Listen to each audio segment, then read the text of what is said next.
Good morning. I'm very pleased to welcome you all here to celebrate the graduation of the 12th Wharton MBA class on the West Coast.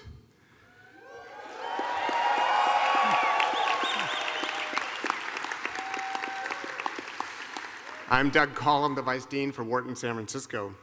Let me offer a very special welcome to those of you in the audience who are not graduating, but who each day have played a fundamental role in the success of our graduates. This includes, this is going to go for a while. This includes all of the husbands and wives, the partners and significant others, the mothers and fathers, the grandparents, the children, and the close friends, the colleagues, and the sponsors who are here and seated with us today. Without your support, none of the ceremony would be possible. We are enormously grateful to you.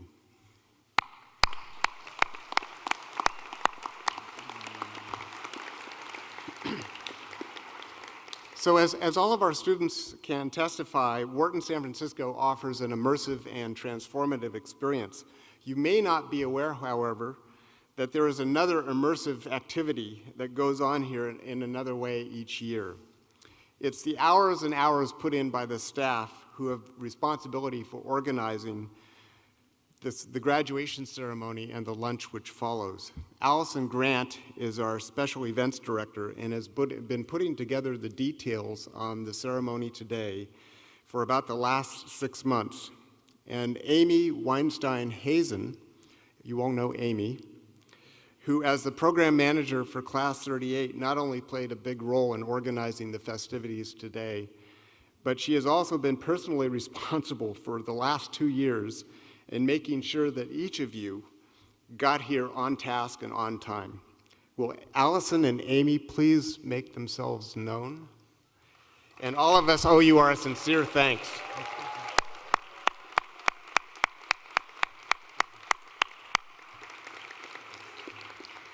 So wow, hey, you made it.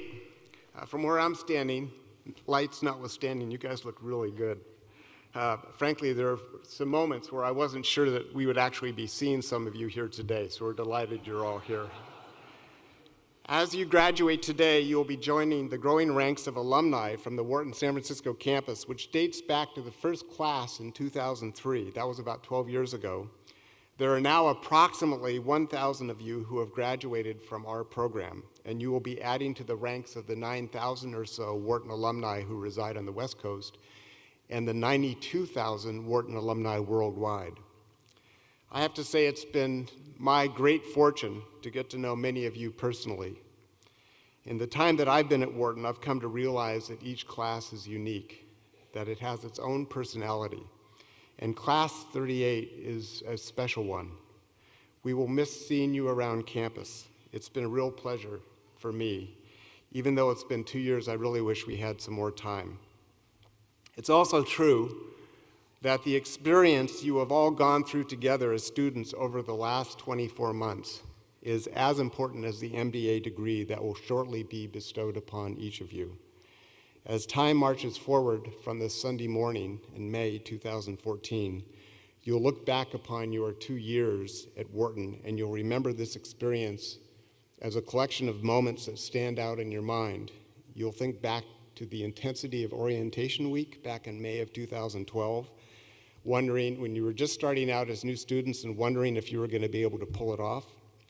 You'll think about all those times you had to wake up in the dark on Friday mornings to catch planes or commute in to the San Francisco for class. You'll remember the late nights and weekends at home and on campus trying to figure out how to get homework done, how to squeeze out more time for spouses and partners, how to get everything done at work, how to keep all of the different balls up in the air. And you'll remember especially the cold sweat of walking into a class or worse, a final, and not knowing if you were prepared enough, or in some cases, certain that you hadn't prepared enough.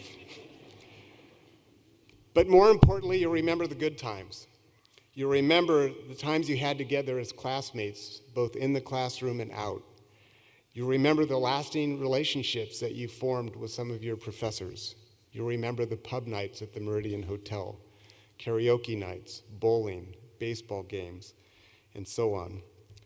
You'll remember that trip we all took together last September to China. You'll remember the graduation party from 2 nights ago and the post-party party that went on into the small hours of yesterday morning. And most important, you'll realize how close you have grown to your classmates and the lifelong friendship and bonds that you developed while everything else was going on here at Wharton. It's this collection of memories and moments that are just as important as your degree you will take away with you. They are unique memories, and they are yours forever. This is what makes you special as a class, the 12th class of graduates from Wharton, San Francisco.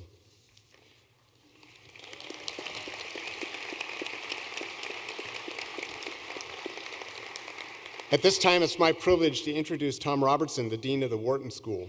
As Dean, Tom has provided a strategic vision for all of our educational research and outreach programs, advancing Wharton as a source of innovation and a force for good around the world. Notably, in connection with San Francisco's Wharton's presence here on the West Coast, it was under Tom's leadership that the San Francisco campus was relocated to our current site at Hills Plaza. And for those of you in the audience who have seen the campus, you'll understand what a special facility this is. As many of you know, this is Tom's last graduation season as Dean. He has successfully served as the Wharton Dean for the last 7 years, and in September, he will repatriate to academic life in the marketing department at Wharton. It's my great pleasure to introduce to you the Dean of the Wharton School.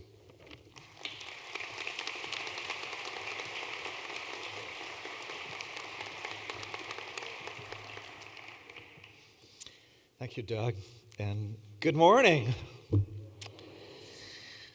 As Doug just mentioned, this is indeed my final graduation ceremony as Dean of Wharton for WEMBA on the West Coast. And so it really gives me great pride to say congratulations to families, friends, and fellow graduates of the class of 2014, because I too will be finishing this year at Wharton. But in my case, it took 7 years to finish to year 2, which all goes to show what working weekends can do for you. When you arrived, Wharton certainly was one of the premier business schools in the world.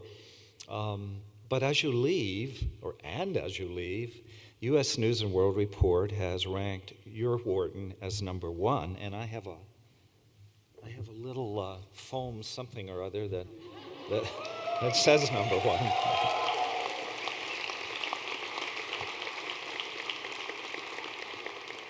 Actually, it's kind of a special moment. You know, we don't believe in rankings, but it is a special moment. It is a special moment because we're #1 for the executive MBA, we're #1 for the undergraduate program, and we're #1 tied with a couple of decent schools, Harvard and Stanford, for the full-time MBA. So all in all, you know, it's a good moment and a good time for me to leave as dean. I'm thinking of getting out of here fast before there are any more rankings that show up. So you really are #1.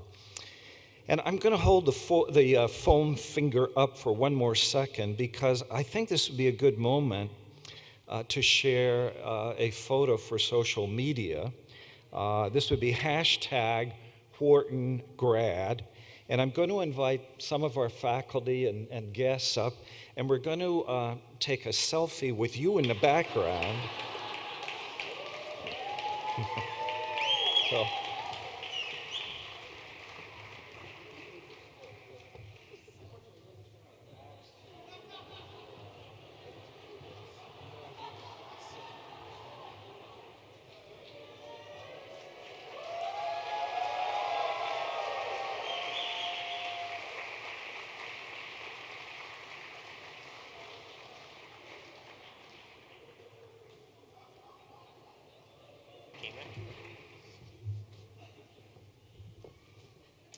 So we'll send them to our social media people, and maybe you'll be able to tag yourself and your friends. So going out on top is just one of the many things you have to be proud of. You also have more women graduates.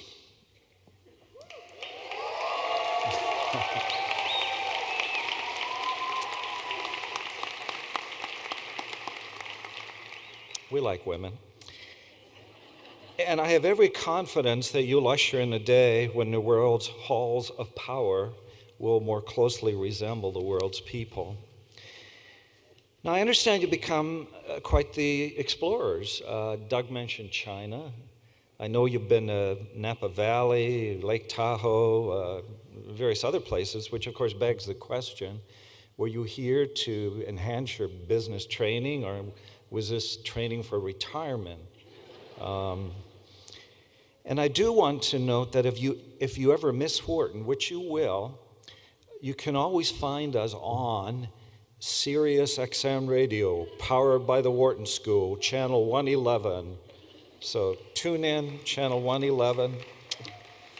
We're up to, I don't know how many hours we're up to, Mike. We were 28. We're on our way to 40 hours a week of broadcasting. Okay, I'm acutely aware that the amount of knowledge and skill that you've gained in the past couple of years is going to far exceed anything I can say in the next few minutes. But I did want to leave you with just a couple of thoughts on what will distinguish you as you move forward in your careers. Yes, your skills and training are vitally important, and I would argue unequaled. Still, you will encounter a few people with almost equivalent skills and training. And so I'm going to take the next few minutes to talk about what will distinguish you. In ancient times, mariners navigated at night by looking out the corner of their eye for the faint light on the horizon.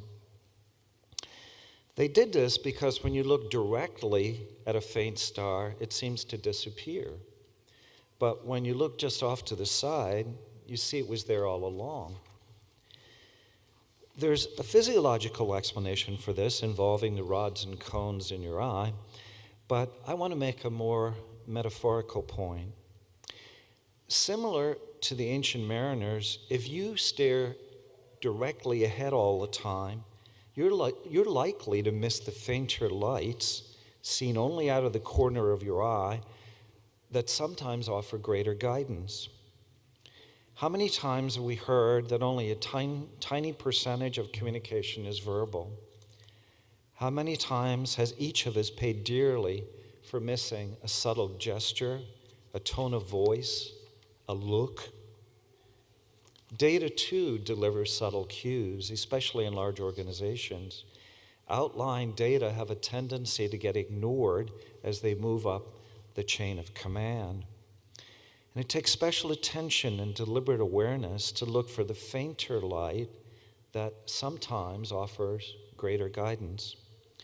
The financial meltdown, global conflicts, how many other crises might have been averted if we'd paid attention to the weak signals seen only out of the corner of our eyes and integrated them into our thinking. And conversely, how many opportunities are seized by those who pick up the weak signals? Whether it's an Etsy, helping small-scale artisans connect with customers around the world, or diapers.com, eliminating the age-old parental complaint of having to run out for nappies in the middle of the night, or Uber, using technology to overcome a persistent but low-level grumbling about the taxi cab experience. So how many more subtle signals are waiting to be turned into major business opportunities? But often, picking up the subtle signals means stepping back. It means slowing down. It means reflecting. Even in the undoubtedly fast-paced environment in which you exist, the wisdom of Cicero still holds. It's not by muscle, speed, or physical dexterity that things are achieved, but by reflection, force of character, and judgment. Because while you might get a lot done with a packed schedule, and I think we all fall into this mistake, if it means that you miss the subtle signals and therefore fail to integrate them with your knowledge of the strong signals, all of your hard work could be for naught. So, do take time to reflect, and don't ignore the weak signal, the subtle tone, the faint light out of the corner of your eye that will give you a deeper and a broader perspective. Then, as you make your plans and choose your path, don't be afraid if the road is not as straight or as smooth as you hoped, because it rarely is. In life as in business, you can plan and prepare all you want, but even the best of these efforts are done with the full knowledge that you cannot plan for everything. I'm sure that a few of you had developed a strategic plan for your career, and maybe you wrote it years ago and you wrote the words, Wharton 2014 in all caps. Or maybe it said Harvard or Stanford, in which case things already have gone much better than planned. Still, I would caution you about over-planning your careers, because just as students 25 years ago now work in private equity, hedge funds, internet-based businesses, green technologies, bioinformatics, etc., industries that did not exist then, I believe that many of you will ultimately work and lead industries that do not exist now. So you have to be open to giving up on fixed commitments and moving in new directions and championing new directions. For me, more personally, it was an exciting, unplanned path that brought me to this career in academia and ultimately to this stage today. Indeed, my life was, in a sense, unplanned. And looking out with great pride at you all and this great institution we call Wharton, I wouldn't have had it any other way. Of course, that doesn't stop me from imagining the other things that I could have done. My other dream job, and the one I'm going to start pursuing very soon, maybe even tomorrow, is to be the manager of Manchester United Football Club. Now, the fact that a number of you got that shows how international we are. Manchester United is or was the #1 sports brand in the world. Given how miserable their track record is this year, they are dropping fast. But also, as you may know, their manager, David Moyes, was fired 2 weeks ago. So I'm ready, right? The job is open. And as I step down, I think I could do it. I managed my daughters in Little League soccer. I thought that worked out pretty well. Also, while I don't want to sow discord in a day of unity, I do need to poll the graduates about the world's most talented footballers. Now, I don't mean Colin Kaepernick or Vernon Davis. I mean, who's the more talented soccer player in the world? Is it Ronaldo or Messi? Messi? Ronaldo. Messi is Argentinian, Ronaldo is Portuguese, right? Now, if you said Messi, it's probably because he scores a higher percentage of goals per shot. But if you said Ronaldo, he shoots more. He takes 2 shots more per game than Messi.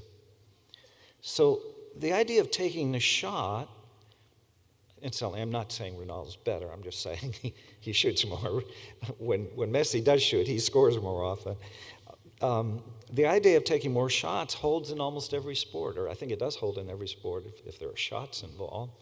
Hockey legend Wayne Gretzky made famous his saying, "You miss 100% of the shots you don't take."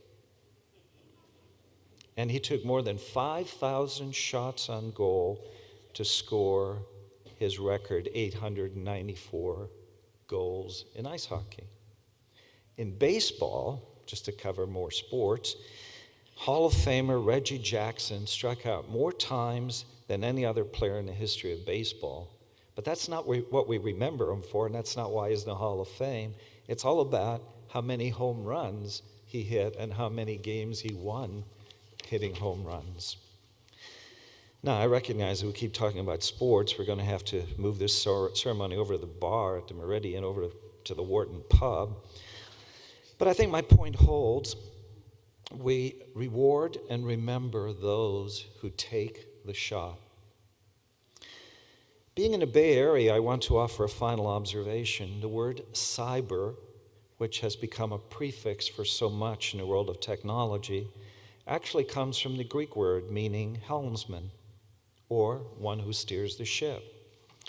As leaders, you will be responsible for steering the ship, minding the compass of companies, of industries, and even, in some cases, of governments. I hope you're guided as much by your moral compass as your technical prowess. So, as I leave this position and you leave Wharton, I would simply say, you have the concepts and methods to excel, and you know what you need to do. Take time to reflect. Stay tuned to the weak signals, and without fear of failure and open to where it may lead, take the shot. If you can do these things, and if you put the skills you've developed to the best possible use, you will surely find your chosen path rewarding and enriching, not only for you, but also for the world we share. And that world is one which I have every expectation you will lead. Congratulations and thank you.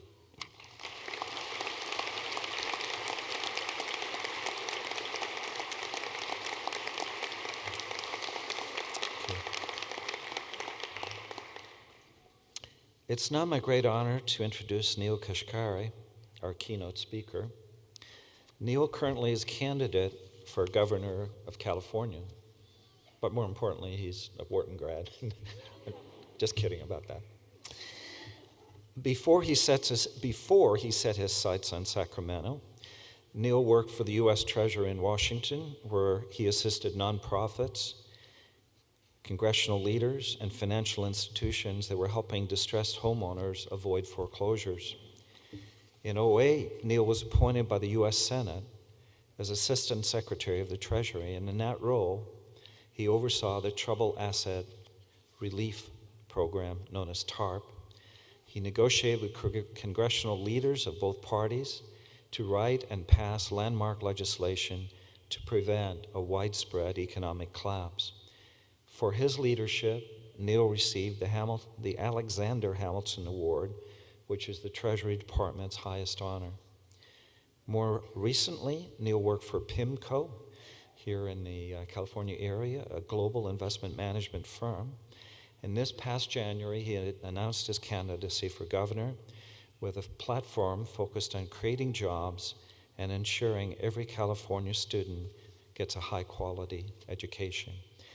His MBA from Wharton is in 2002, and he also holds bachelor's and master's degrees in engineering from the University of Illinois. Please join me in welcoming Neel Kashkari.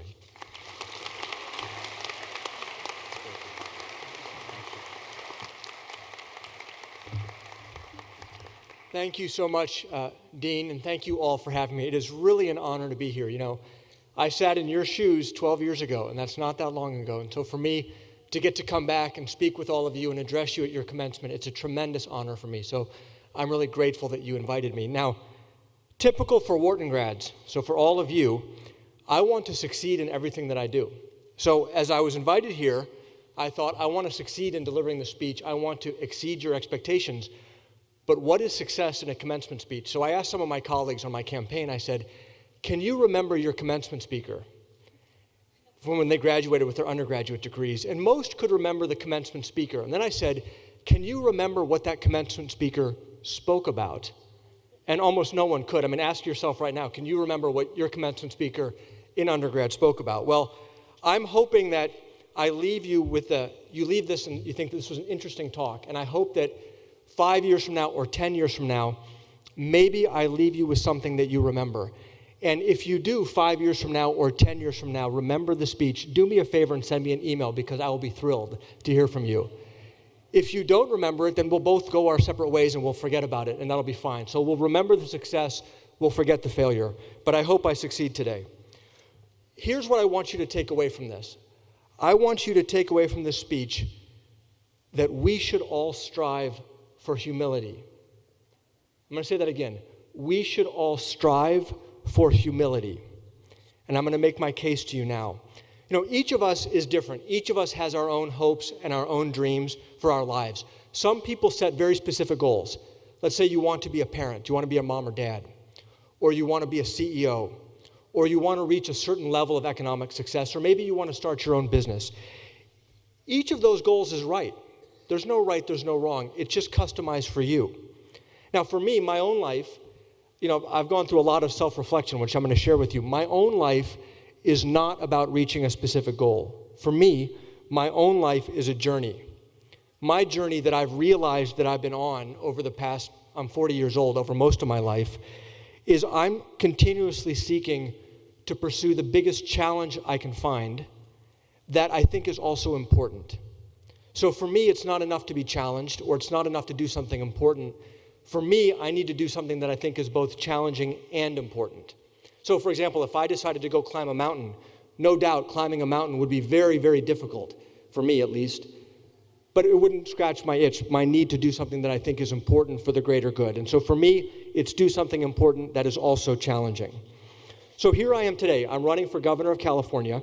It is an extraordinarily difficult task, but it is something that I'm doing because I believe it is deeply important. Right? Our state in California, you don't see it in San Francisco, you don't see it in the Bay Area as much, but our state of California is literally failing millions of California families. We're literally ranked in California 47th in America for jobs. We're literally ranked in California 46th in America for education. And you put those two things together, we're literally ranked in America #1 for poverty once you adjust for cost of living. So to me, the chance to potentially to take my shot, as the dean just said, to take a chance to potentially do something that could help millions of other people, I find deeply rewarding, and that's why I'm doing it. Now, I've had a number of careers in a fairly short period of time. So I started out before Wharton as an aerospace engineer. I then came to Wharton, and then I joined Goldman here in San Francisco, helping startup companies raise money. I went to Washington for 3 years, then I came back to California, entered the investment business, and now I'm running for governor of California. Now, in that journey, I have met the widest range of people you can imagine. I have met some of the most successful, accomplished people in the world. And I've met people who are just desperately looking for a job. Two very big extremes. And I've met most people that I meet are in between those two extremes, right? People who are not the most successful in the world, but people who are doing all right, building a better life for themselves. Now, on the journey that I'm on, I find myself inspired by people at both ends of that spectrum. So inspired by some extraordinarily successful people that I can learn from and try to emulate, but also inspired by some people who are facing the most daunting challenges. Now, remarkably, I found some of the most successful people that I've ever met to be the most humble, and that was a little counterintuitive when I first met them. Now, it's not always true, but many times they are grateful for their success, and they are dedicated to try to help other people have the same opportunity that they've had that has led them to that success. So I'll give you a couple examples.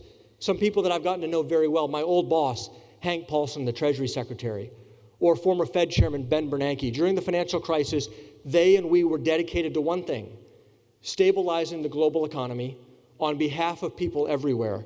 It wasn't about ego, it wasn't about credit, it wasn't about reward, it was about doing what was right. And I was proud to work with them, proud to learn from them. You know, there are other people that I've met only briefly, but they made a big mark on me just meeting them for an hour. So just take Fred Smith, the CEO of FedEx. I had the privilege of sitting down with Fred for an hour, and I found this extraordinarily accomplished person to be approachable, honest, down to earth, humble, and open. And that really made an impression on me. Here's this multi-billionaire who's had more success than most of us can dream about, and yet he's so humble. Or just down the street, Chuck Schwab, as is Mr. Charles Schwab. Similarly, deeply down to earth, humble, open, and honest. And that made an effect on me. You know, on the other extreme, so those are the most successful people. On the other extreme, I've met some of the most challenged people who've inspired me. So in my journey as I'm running for governor, I have visited a lot of homeless shelters around California. The reason I visit homeless shelters is because it's like an emergency room for economic distress. And I've met people who just want a chance to work hard. They just want a job, poor families who can't afford their own place to live. And I visited this homeless shelter in Sacramento. It's called Loaves and Fishes. And I went back a few times, and the second time I was there, this young man came running up to me, 30-year-old guy, and he said, "You've been here before." And I said, "You're right, I have been here before. I was here a couple months ago." He said, "We met." I said, "I remember meeting you." I didn't remember his name. He didn't remember my name. He didn't know I was a candidate for governor. He just recognized my face. He said, "I have the best news." I said, "Really? Share with me. What's the news?" He said, "I got a job." I said, "How in the world? How did you get a job? That's fantastic. Tell me about it." So he reaches into his pocket, and he pulls out this piece of paper that he's so carefully folded in his pocket, and he hands it to me. And I unfold it, and it's a certificate of completion of an online course to be a security guard. And he's kept this thing like it's like the Bible in his pocket. It's so precious to him, and he's sharing it with me. And I asked him, I said, "How did you do this? How did you get this certificate?" Well, this is not an overnight shelter that he's at. It provides food and services during the day. In the mornings, he would serve breakfast at the homeless shelter as a volunteer.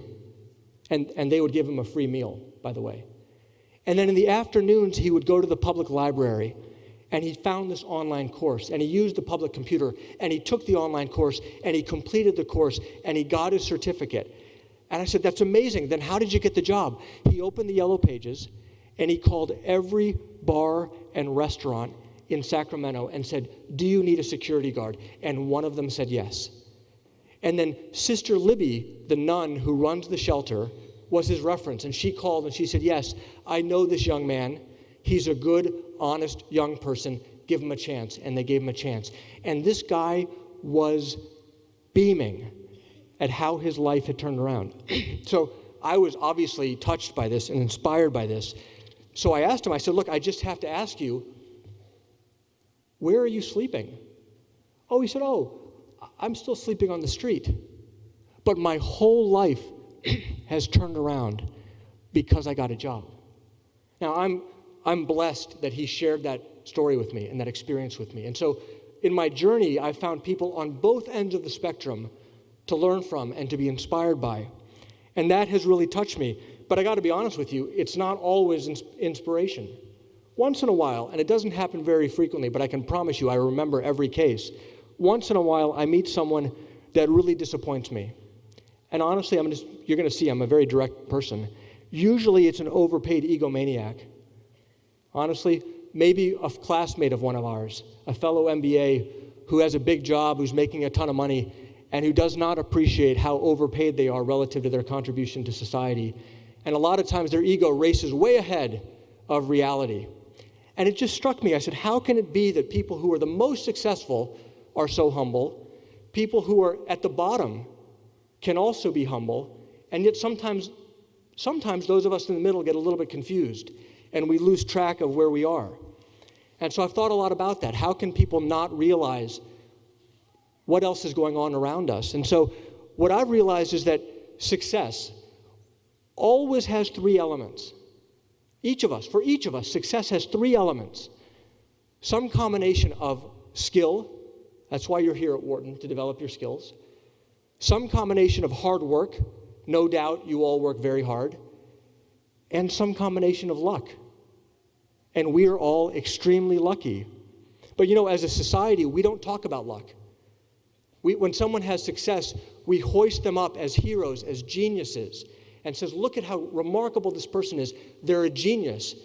And we ignore the luck that has played in getting them there. So pick a year, and think about a hedge fund manager who has a great year, and they're on the cover of Fortune with the headline, "Genius." Are they really a genius? or did the ball bounce in their direction this year? And maybe we should think about the role that luck plays in all of our lives. I understand the tendency to ignore luck because we can emulate a successful person's hard work.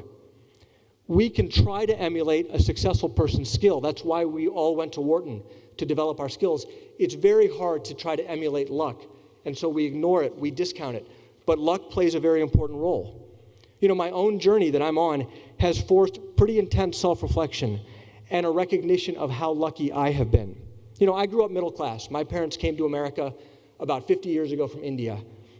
I was never wanting. I had a roof over my head. I had parents who loved me.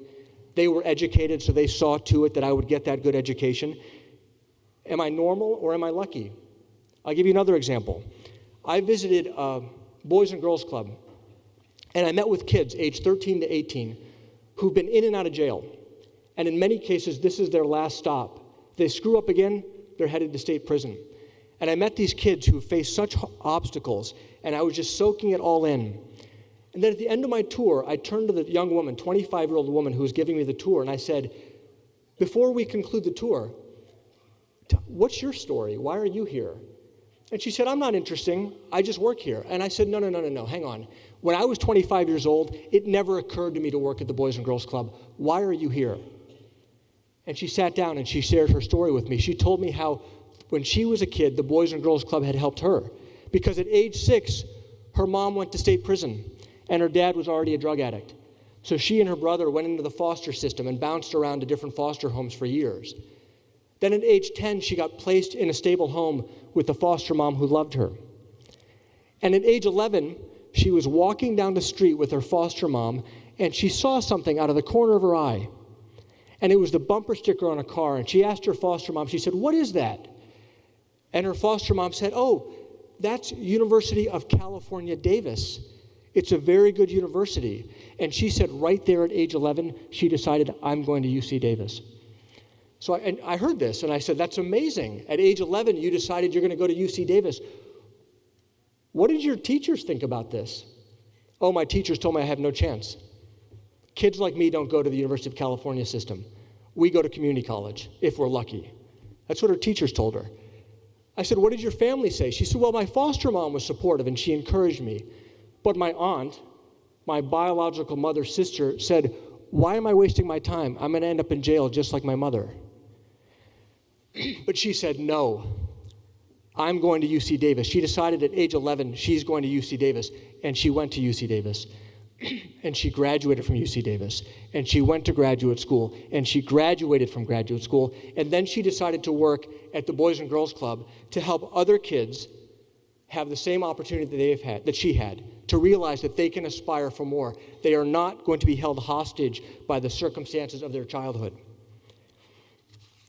That was also amazing to me. And so when I hear her story, and I think about my own story, and I think about my so-called hardship of having to bag groceries or mow lawns to earn extra money, I realize just how lucky I am to have been born middle class and to have had a safe house and parents who could shepherd me through the education process.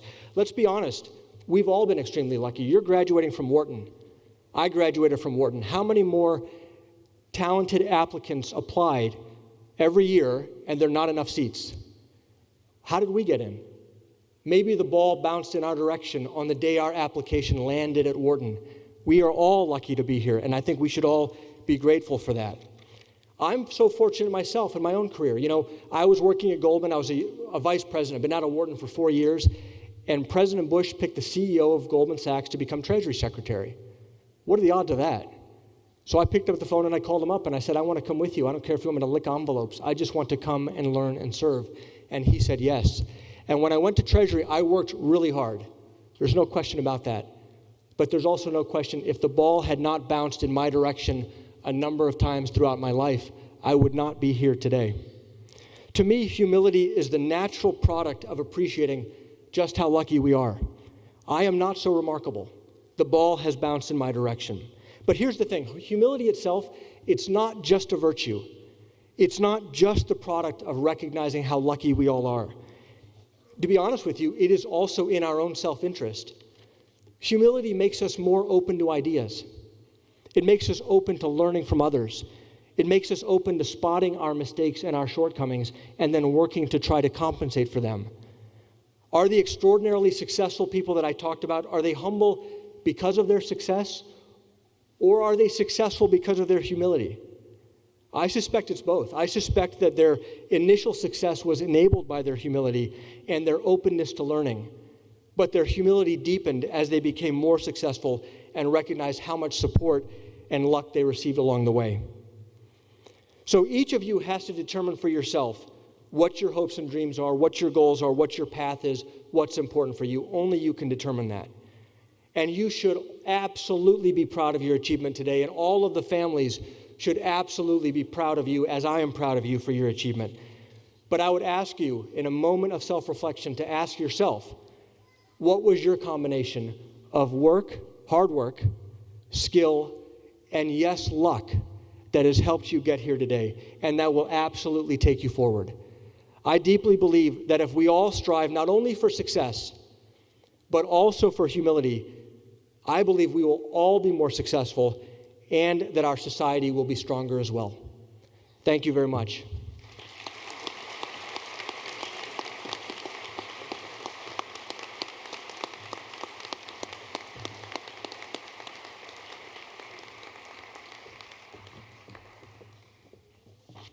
Thank you, Neel. Good morning, everyone. My name is Peggy Bishop Lane, and I serve as the Vice Dean for the MBA program for executives. I'd like to ask our graduates to think back for a moment. You can pick a number of these times that I'm going to mention. Think back to when you received word of your acceptance. Think back to when you saw who your classmates would be at the admitted student reception. When you first walked into the Wharton classroom during boot camp week in Jack Seiler's math class and saw who was around you. Or better yet, realized who was skipping Jack Seiler's math class. Think about the time you walked out of your first Wharton exam, maybe Lambert or Smetters. At some point, you realized that you were surrounded by excellence.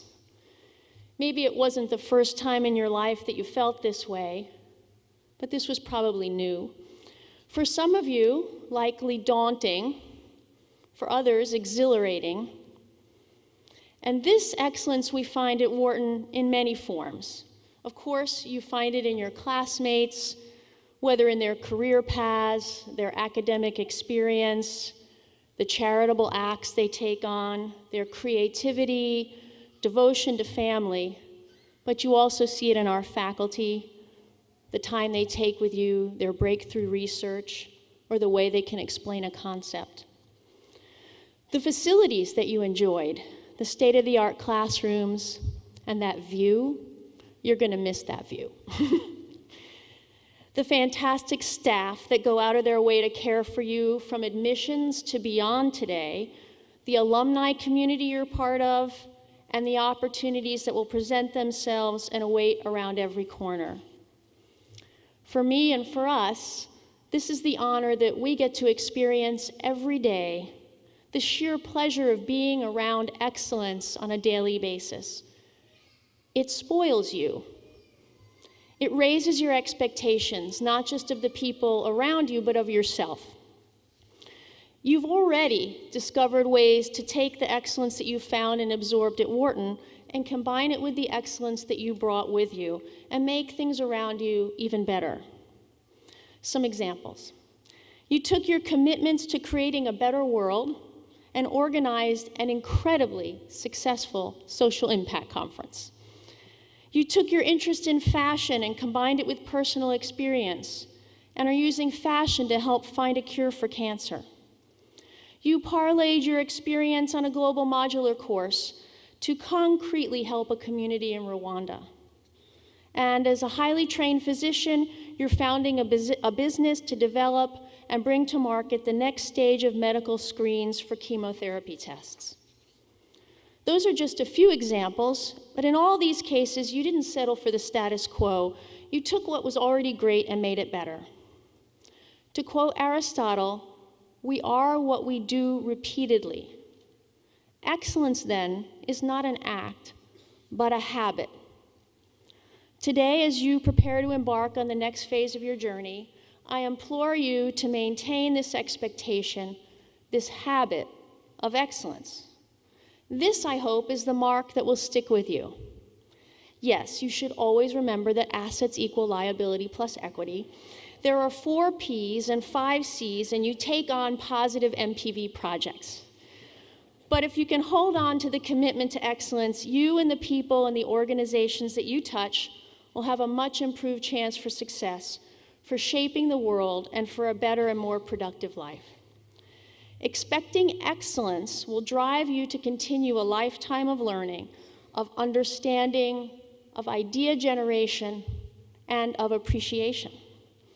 This and so much more is my wish for all of you. Congratulations.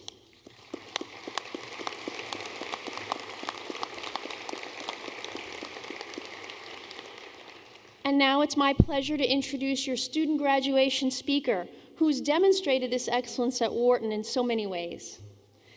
Gavin Whiteley is the consummate organizer, as you know. He's been a unifying force for your class, whether it was planning a special Training the Streets program for those who wanted even more finance, or creating a Las Vegas trek complete with company visits and the other Vegas highlights. Gavin worked with energy, style, and the best interests of everyone at heart. And of course, Gavin knows how to get and keep your attention, having spent a lot of time with the awe-inspiring, crowd-pleasing Cirque du Soleil. No doubt this is part of why you chose him to give the parting remarks on behalf of your class. Now, armed with a Wharton MBA in addition to his music bachelor's and master's from McGill, Gavin is on to bigger and better things, including adding to his family.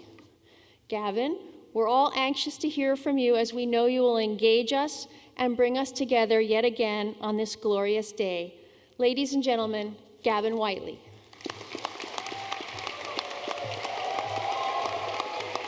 I'm sure I'll disappoint you.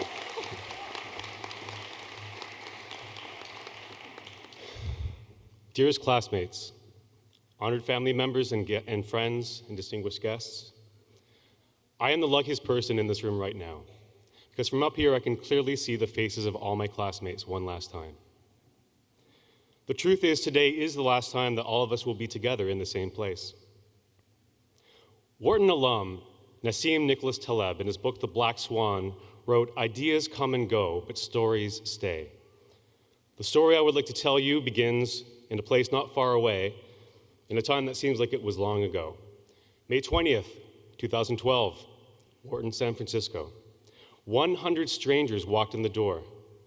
We'd come from different cities and different backgrounds. We'd come with different aspirations and different goals. But we had a few things in common: a minimum GMAT score, a desire to learn, and an iPad engraved with the Wharton logo on the back, which, by the way, does increase its value when you go to sell it on eBay. 2 years ago, we began as strangers. Becoming classmates was required. Becoming teammates was expected. Becoming friends was optional. Benjamin Franklin, founder of the University of Pennsylvania, once wrote, "An investment in knowledge always pays the best interest." And did we ever invest in knowledge? We learned a great deal about each other and about ourselves. We learned that diagnostic exercise is just another phrase for test. We learned that divide and conquer is an ancient Greek phrase meaning I will do 1 out of every 5 assignments. We finished thousands of pages of assigned reading. No, sorry, let me rephrase that. We were expected to finish thousands of pages of assigned reading. We learned from Professor Percival that when in doubt, the answer was usually China.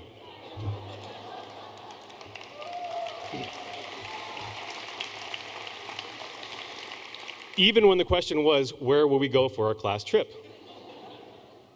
I learned a great deal outside the classroom as well. I learned about leadership, strength, struggle, success, from my peers, my classmates, without any syllabus. As a class, we also learned what it meant to be part of the University of Pennsylvania. We spent a week at the Philadelphia campus, the hallowed halls once walked by the likes of Warren Buffett, Michael Milken, Neel Kashkari, and even Donald Trump. During our time in Pennsylvania, we visited historical landmarks and relived the actions of those who had come long before us, recreating a charge across wide open spaces, united towards a single goal, experiencing a tireless quest in the face of insurmountable odds. And I'm not just talking about trying to find the coffee machines at Huntsman Hall. We also went to Gettysburg. Warren Buffett once wrote, "In the business world, the rearview mirror is always clearer than the windshield." Now, to be fair, Warren Buffett started at Wharton, but did not finish there, a legacy he shares with Preston, Ricky, and Tarun.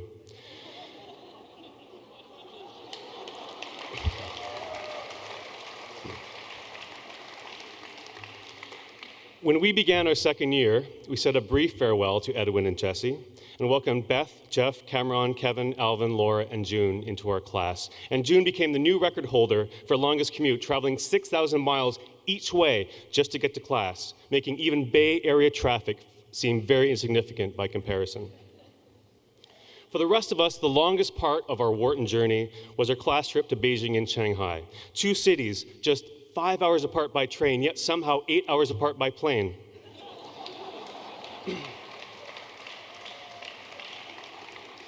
And while we were there, we learned different perspectives on business, different perspectives on culture, different perspectives on air pollution, depending on whose embassy you believed. We challenged ourselves to overcome a legendary obstacle, unique to China and known around the world. And I'm not just talking about giving up Facebook for a whole week. We also climbed the Great Wall of China. Over the past 2 years, life did not leave us behind. The members of this class have had wonderful occasions to celebrate. 7 weddings, including Lisa Osterling, who was married just last weekend.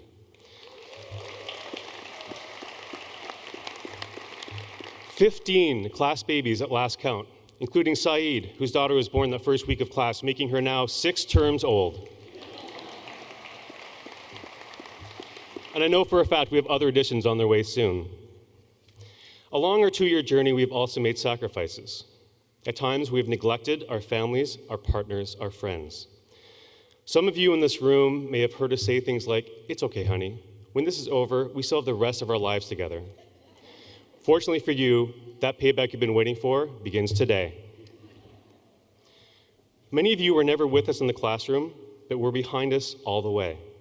To you, we give thanks for your support and your understanding. We owe a debt to you we can never truly repay.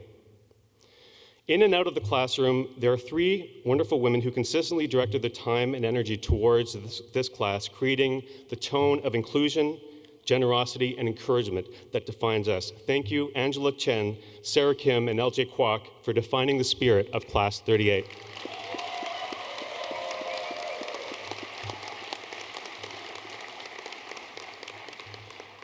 Over 2 years, this class has taken on new challenges, accepted new risks, taken leaps of faith. We've questioned at times whether all the work for this diploma would in fact be worth it, especially when we lost family members or loved ones, when we were diagnosed with cancer, had to confront our own mortality. In the words of Wharton alum Elon Musk, "When something is important enough, you do it even if the odds are not in your favor." The diploma we receive today signifies what we have accomplished together. This diploma signifies a shared experience, something that 100 people, once strangers, now have in common. Wharton professor Adam Grant writes that people have the most enduring bonds when they share an uncommon commonality, something that makes them similar, yet is extremely rare. Today, we become alumni of the Wharton School, something we have in common with 0.001% of the world's population, a truly uncommon commonality. Our class has proven that we are capable of amazing things. Balancing the Wharton workload on top of demanding careers and commitments to family. Such a balancing act is more impressive than anything I saw in 10 years of working for Cirque du Soleil. Mark Twain once wrote, 20 years from now, you will be more disappointed by the things you didn't do than by the ones you did. So throw off the bow lines, sail away from the safe harbor, explore, dream, discover. If we can imagine where our class will be 20 years from now, I don't think anyone will be disappointed by the things that we will have done. In fact, I bet that when we have our 20th reunion, Wharton San Francisco will be in good hands with Professors Thomas Wang, Wayne Loeb, and Kelly Brown. 2 Harrison Street will still be there because James Kilpatrick will own it if he doesn't actually own it already.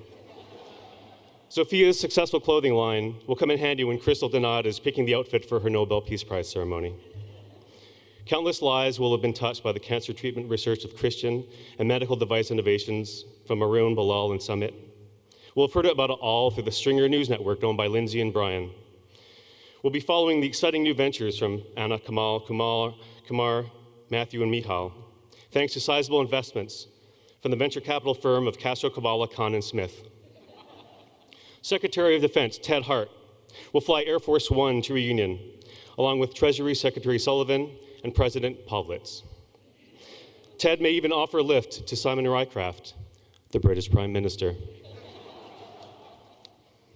So as I stand here, I look upon the faces of my classmates one last time. 2 years ago, these were the faces of strangers with little in common. Today, we share a truly uncommon bond. We achieved what we came to do. We are now Wharton alumni. But we also did, and we've become so much more along the way. And I can't wait to see what we do next. Thank you.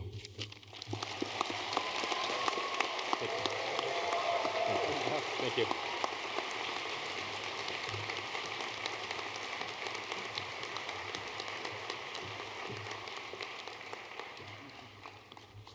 Good morning, everyone. Welcome to all of the family, friends, the students, and all the esteemed faculty and staff who are with us today.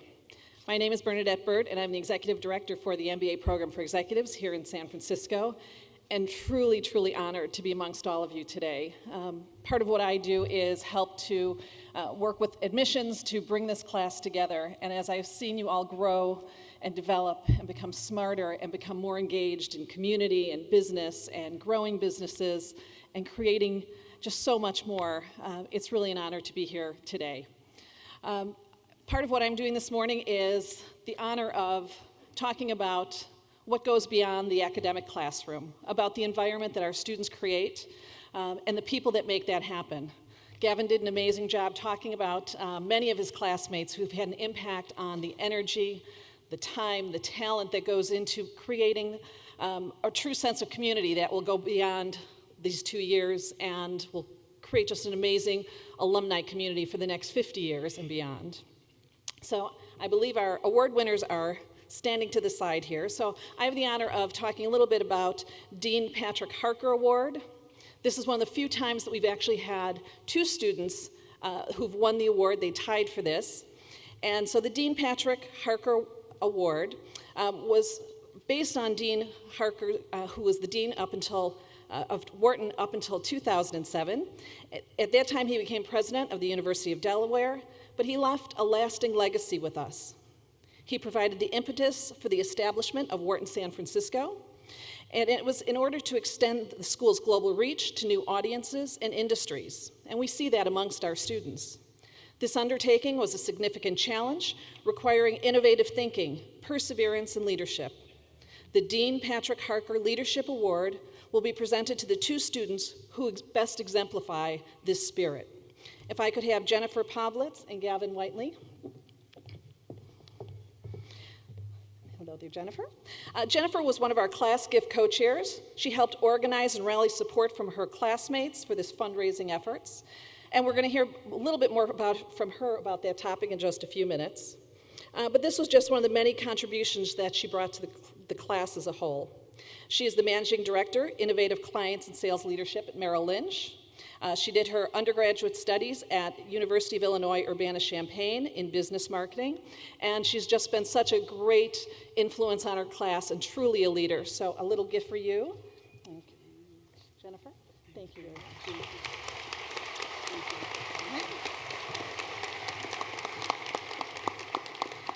And we've heard so much about Gavin already, all that he's brought to us. He comes in from Las Vegas. I remember meeting him when we first interviewed several years ago, back at our old building, 101 Howard Street.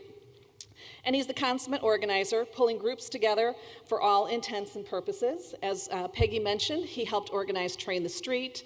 He managed to get all of the class together for a family event to go see Amaluna with Cirque du Soleil here in San Francisco. And again, he coordinated the Las Vegas Trek, which was both business and pleasure, and really seeing the inside track of Las Vegas as well. So thank you for your leadership. We really appreciate it, Gavin.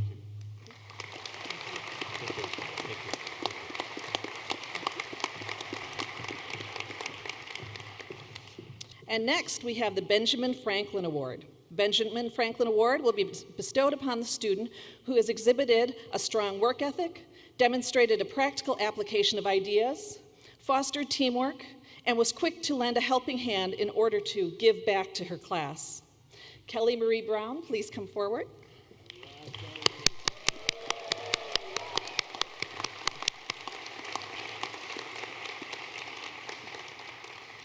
Kelly is the Director of Client Relations at Morrison and Foerster, LLP. She was an active member of WOW, Women of Wharton, helping to organize activities, events, and outings for the women of Class 38. In addition, she was engaged in many activities undertaken by the class and worked collaboratively and supportively with classmates on assignments and projects. Kelly's positive approach to opportunities, whether it be academic, co-curricular, or social, made her a much welcome addition to all the groups. Her background is in ethnic studies, where she received her BA at University of California, Berkeley, and where she went on to get her JD at University of California, Berkeley. Thank you, Kelly, for all you've done.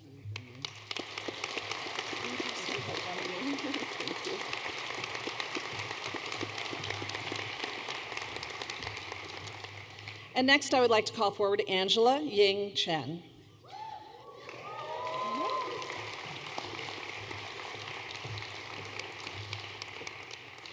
As you heard Gavin mention earlier, there's a number of people who brought out the best in this class, and Angela rose to the top as one of our organizers and bringing spirit to the class.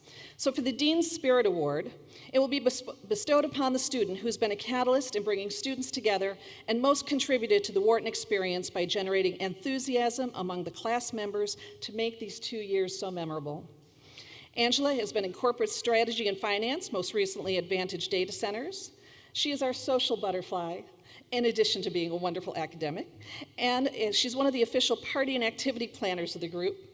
When not out burning the midnight oil, she could be found helping to plan Industry Bites, which brought students together to talk about their careers and industries during that first year of the program, and she also organized the class graduation gala, which happened this past weekend.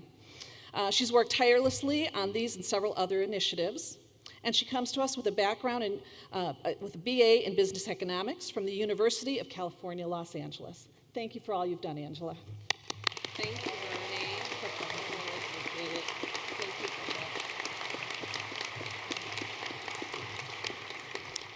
that. And last but definitely not least, we want to recognize all of the families and friends and supporters who've really helped the students manage these 2 years. So we have something that we call the Masters of Understanding, and that's in recognition of your unwavering support, your encouragement, and everything that you've provided to the students so that we can recognize you, the family members, friends, colleagues, and classmates.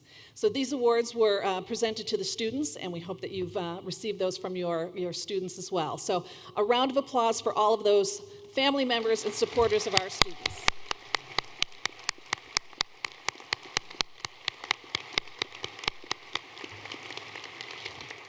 Thanks to all of you. Peggy?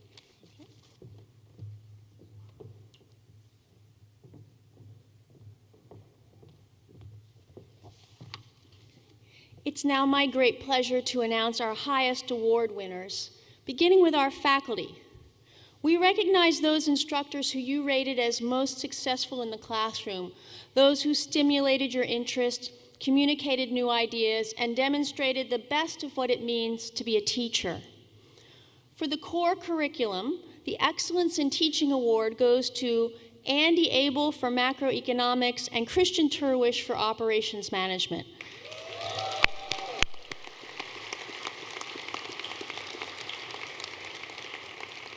For the electives curriculum, we'll ask one of our winners to stand or wave to the crowd in a moment. The Excellence in Teaching Award for electives goes to Rick Lambert for problems in financial reporting and Mike Gibbons for financial derivatives.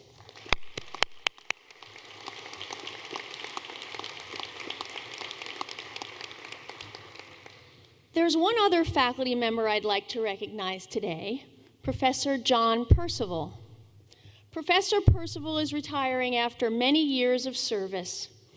So today we're going to consider this a Lifetime Achievement Award. Not that John hasn't won his share of teaching awards in the past. In fact, he's won these Excellence in Teaching Awards for his core corporate finance course more times than anyone can remember, literally. And yes, that is a commentary on how long John has been teaching at Wharton and the MBA for Executives program specifically. Even John doesn't remember exactly what year he started at Wemba. But we think it was with class 4. Yes, I said 4. Yeah, you're 38. That's a long time. More than 3 decades, John, or Percival as you refer to him, has been setting the foundations of finance for our program.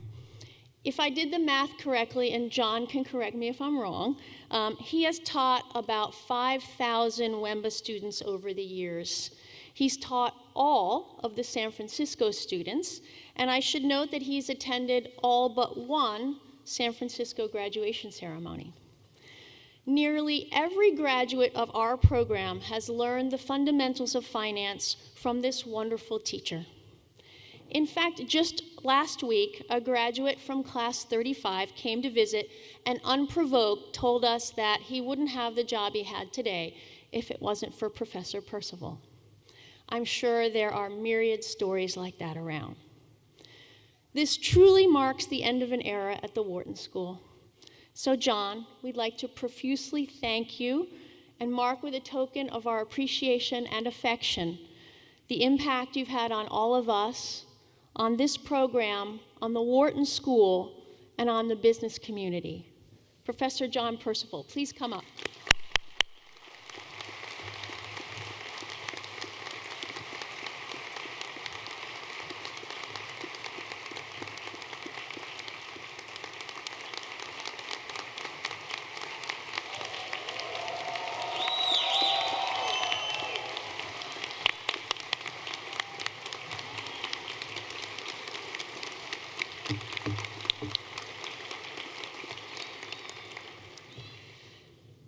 Okay, continuing to recognize those who have performed at the top of their class, it's my honor to recognize those students from your class of 2014 who achieved graduation with honors.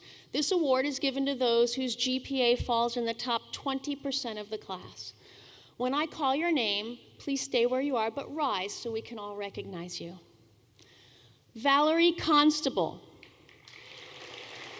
Yvonne Cornier, Thomas Ergensoy, Vishal Goenka, Ying Wang,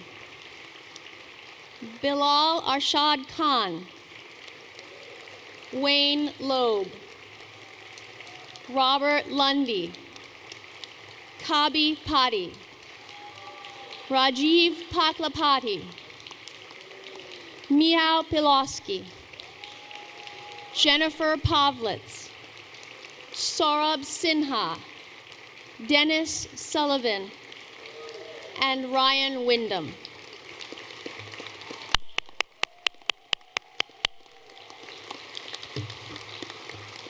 Congratulations.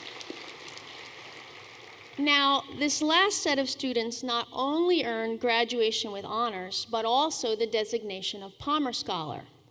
This achievement is given to those whose GPA is in the top 5% of the class. When I call your name again, please rise. You'll receive an award as you get your diploma in a few minutes. Maria Yeroshin, Kumar Parthasarathi,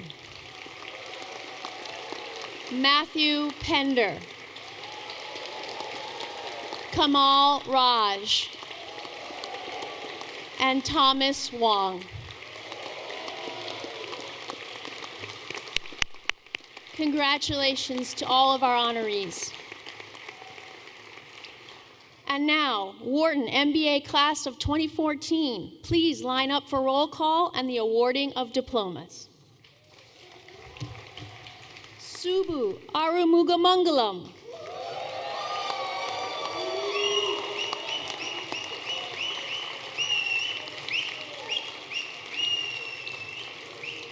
Saeed Amiri.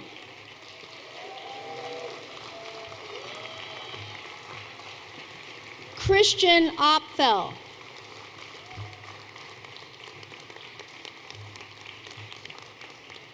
Samir Bouagel.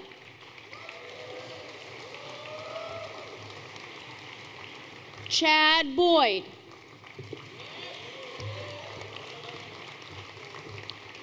Kelly Marie Brown. John K. Kabala. Alexander Castro. Efe Chataltapa. Angela Chen. Feng Cheng. Tubi Chang. Andy Hang Chung. Valerie Constable. Yvonne Cornier. Crystal Denard. Jeffrey Robert Dietrich.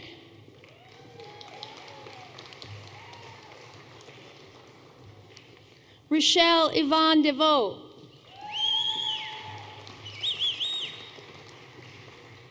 Manmeet Dillon.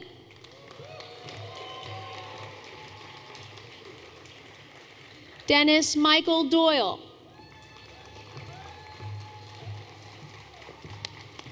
Tom Ergensoy.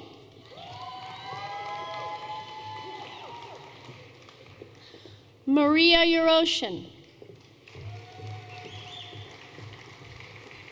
Jesse Feng. Peter J. Forsyth. Vishal Goenka.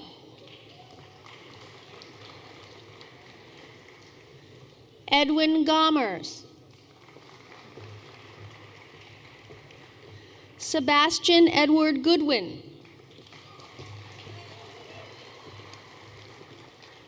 Nathan Grossman. Shuhong Han.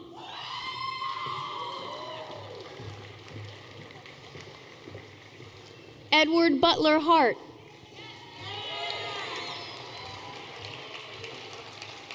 Catherine Shou.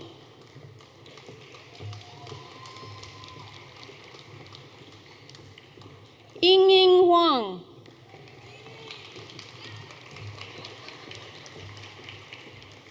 Alvin Shu Hua Hui.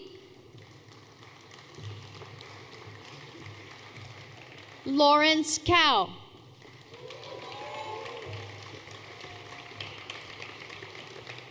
Aud Ruman Khan.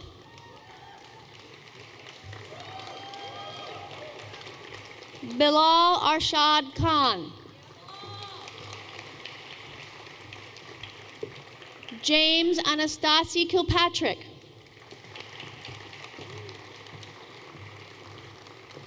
Jamie Yeri Kim. Sarah Kim.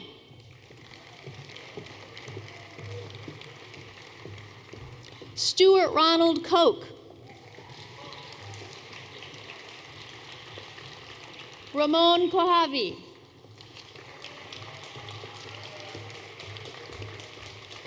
Sarah Kruer Jagger.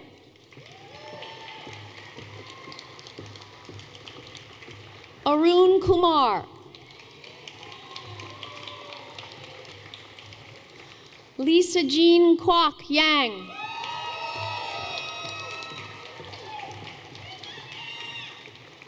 Morgan Kayak.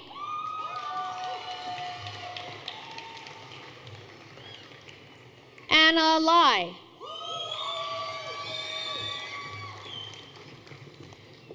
Hitesh Lath.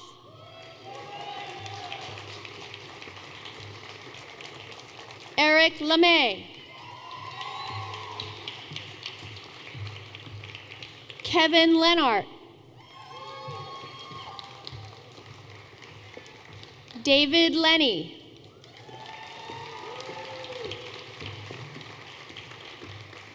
Alessio Lisi.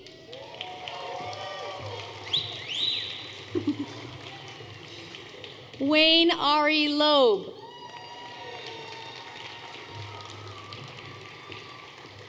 Robert Warren Lundy.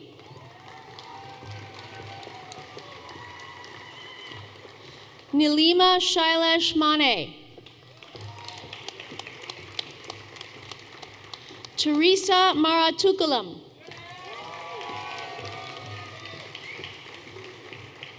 Hainato Pasarino Martins.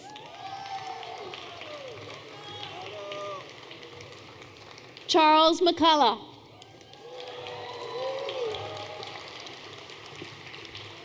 Robert Zachary McGahee.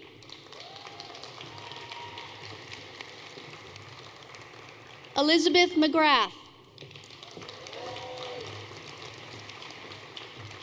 Brian McNeil.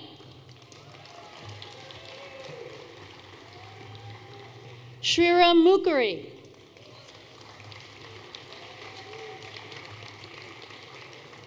Anmol Singh Nijjar.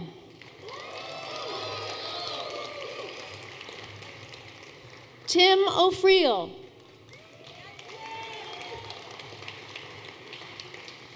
Spencer Eugene Olson.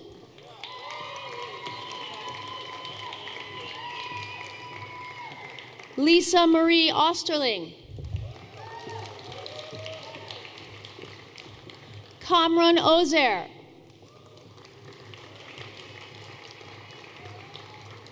Kabi Prakash Padi. Rajiv Paklapati. Sachi Panda.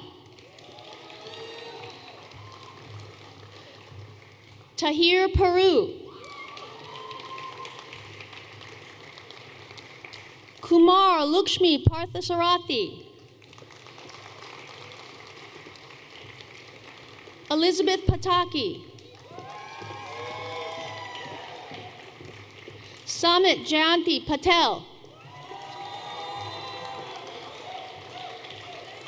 Matthew Pender. Mihal Pilosky. Andres Pliego.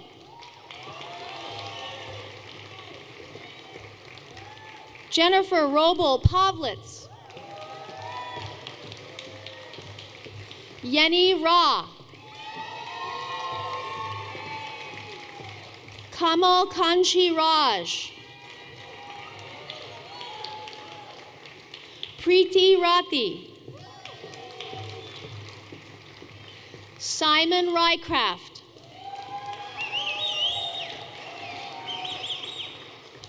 James Schaefer.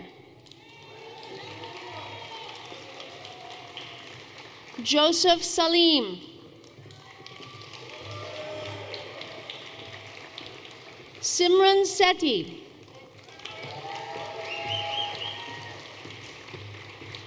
Amit Shalagram. Gianluca Signorelli. Sangam Singh.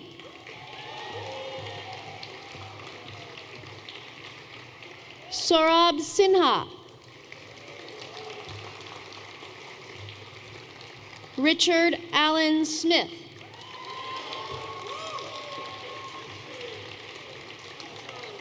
Elizabeth Jean Stewart. Dennis Joseph Sullivan.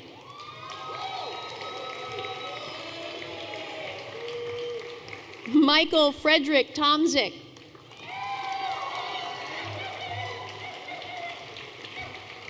Vince Vengapali. Matthew Verbeek. Nitin Verma. Thomas Wei Wong.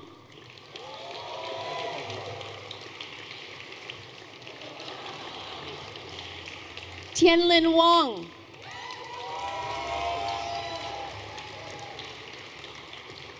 Gavin Whiteley.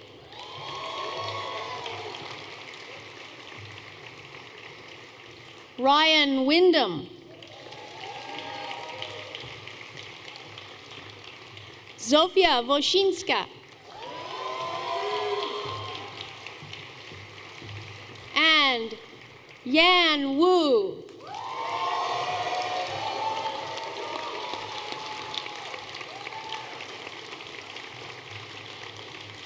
Congratulations, class of 2014.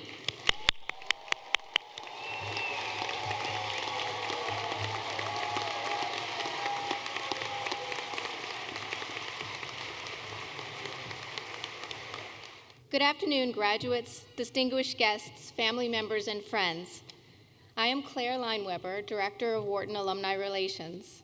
It's an honor to join you today as we acknowledge and celebrate the successes and bright futures of today's graduates.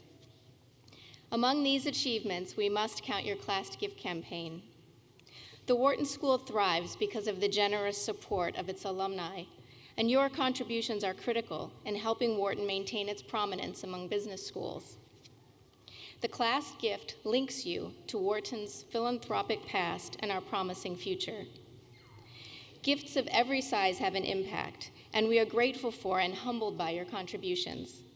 We hope that this gift reflects your first step toward becoming active and engaged alumni. Running the class gift campaign requires hard work and strong leadership. On behalf of the school, I would like to thank the chairs of this year's campaign, who worked tirelessly to ensure its success. Please join me in recognizing this year's leaders: Jennifer Roble Pavlitz and Dennis Joseph Sullivan, Jr.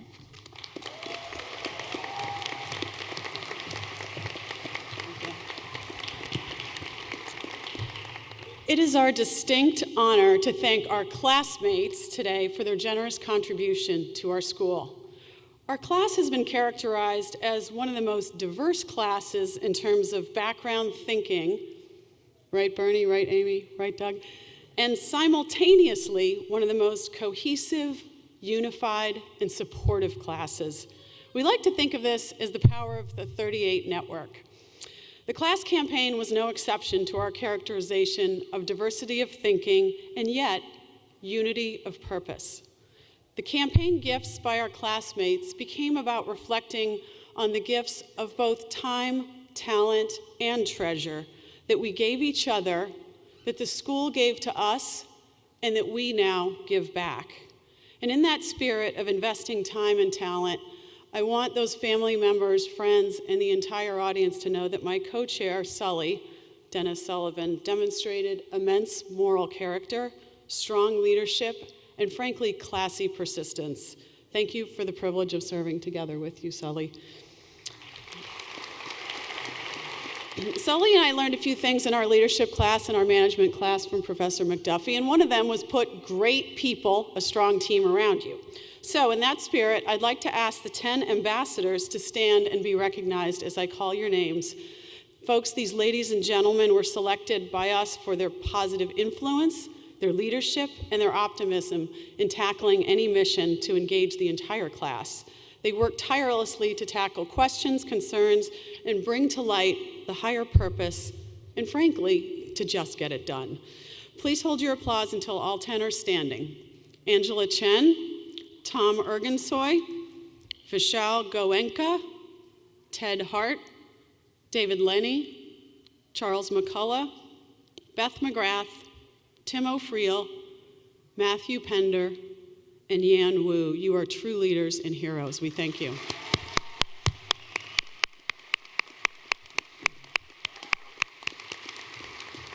And then finally, our sincere thanks to Peggy, to Doug Collum, Bernie Burt, Amy Weinstein, and Dana Kellogg for your work and partnership behind the scenes. We couldn't have done it without you. Thank you. We're proud to have not only met, but surpassed our goal of 100,000 considerably, and we thank Bobby and Laura Turner, alum, for their generous challenge donation. So, Dean Robertson, we proudly present our class gift of $135,000.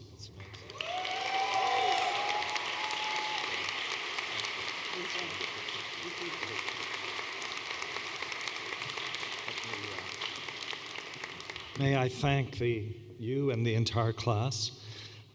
This is a fantastic gift, which we will put to good use for the present and for the future as we continue to move forward for Wharton and keep it the preeminent business school in the world. Thank you very, very much. Thank you.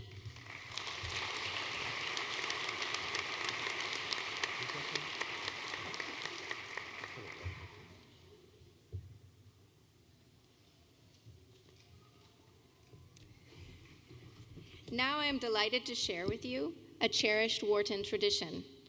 Each year, Wharton MBA alumni who have demonstrated leadership within the Wharton community are extended an invitation to participate in commencement by carrying a flag that signifies their alumni status. One graduate is selected to serve as the alumni marshal, who will pass the 2014 alumni flag to a member of the graduating class. This year, we are delighted to have our keynote speaker, Neel Kashkari, Wharton graduate from 2002, as alumni marshal. In passing the 2014 alumni flag to Jennifer Pavlitz and Dennis Sullivan, Mr. Kashkari is linking the Wharton alumni of yesterday to those of today. We hope that this tradition and others which you will experience as alumni fosters your pride in being part of the rich Wharton legacy. Congratulations.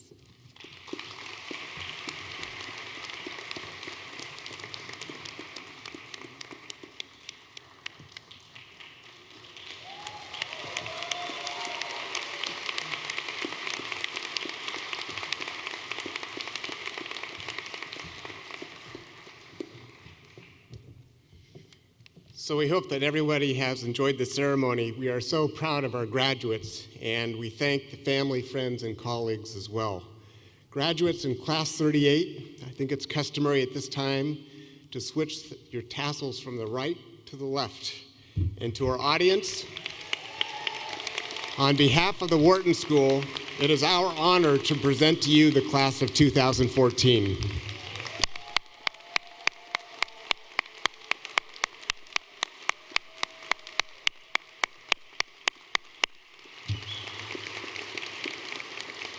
So we're done here. Please remain seated as the faculty will now recess.